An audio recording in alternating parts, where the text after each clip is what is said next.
nagdiwang ang 19th Bagnas di Bauco sa temang Asenso Bauco Celebrating Progress, Unity and Culture. Kalakip ang iba't ibang aktibidad na idinaos mula ika-13 hanggang ika-15 ng Marso sa Evacuation Center, Poblacion, Bauco Mountain Province.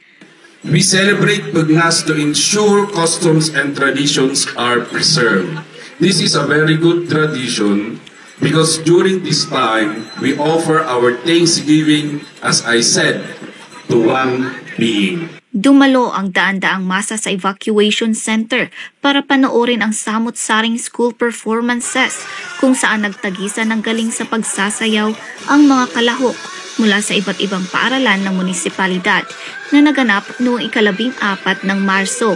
Ang mga ito ay paligsahan sa contemporary street dance para sa mga high school students, cheer dance para sa mga primary learners, dancercise at folk dance na sinalihan naman ng mga elementary students. May parada din sila ng iba't ibang klase ng tricycle floats na may kamangha-manghang mga disenyo at nakadisplay na mga gulay, prutas at iba pa na simbolo ng pag-unlad ng kanilang munisipalidad. Yung Asenso, yun ang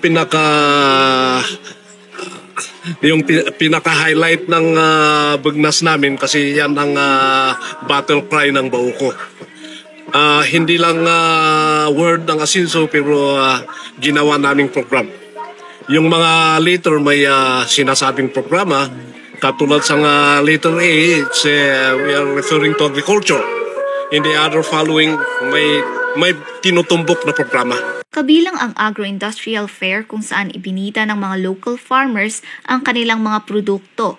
Ang 22 barangay ng munisipalidad ay nahati sa 9 na clusters. Dakil ti maitulong nata, yun ti kastoy nga tiyempo, mailapo mi nagigay product mi magkat.